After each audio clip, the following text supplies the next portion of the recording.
Texto y mapa sobre la reforma agraria durante la II República. Volvemos a encontrar un documento doble, por una parte.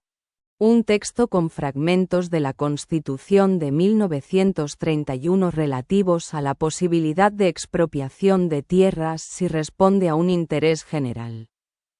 Y un mapa con las provincias españolas y el porcentaje de fincas de más de 250 hectáreas con respecto a la superficie agraria total. Como siempre empezamos con la clasificación y naturaleza. En el caso del texto es un fragmento de la Constitución de 1931. Es, por tanto, una fuente primaria de naturaleza jurídica, aprobada el 9 de diciembre de ese mismo año. El destinatario es claramente público. El mapa es también una fuente primaria, es un documento elaborado en 1932, casi a la vez que la Constitución.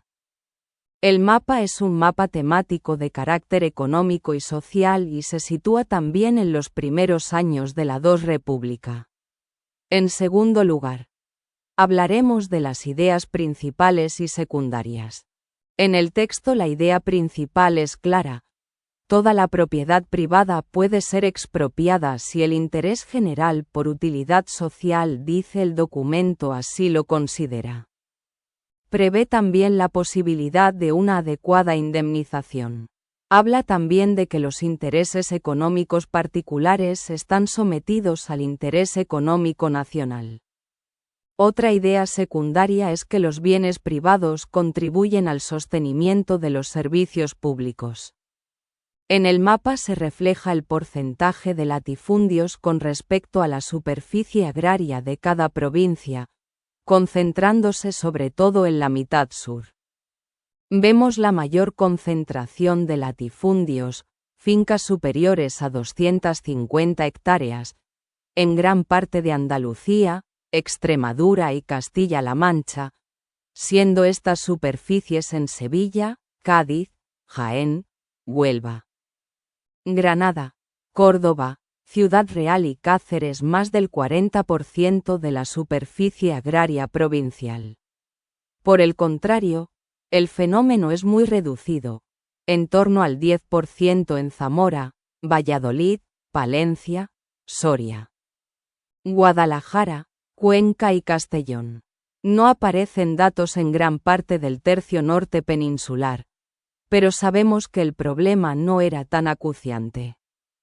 Con los datos de este mapa podemos deducir aproximadamente las provincias con un mayor número de jornaleros, agricultores sin tierras y que trabajan las de otros, cuyas condiciones de vida son miserables y se convierten en un potencial foco revolucionario debido a la expansión de la ideología anarquista que tantos problemas ocasionará a los gobiernos republicanos.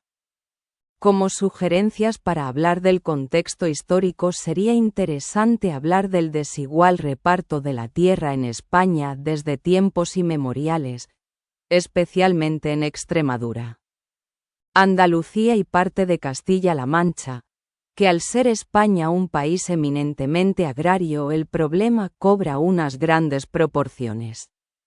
Importante es hablar de la llegada de la República y las promesas que reciben los campesinos sobre una reforma agraria necesaria.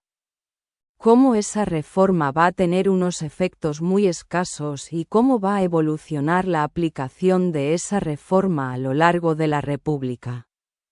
Como referencias al texto vemos que ya en la Constitución se prevé la posibilidad de expropiación de propiedades, de cómo el problema es acuciante en las provincias antes señaladas del mapa. Importante es también, claro está, la oposición de los grandes propietarios y la paralización de la reforma durante el segundo bienio.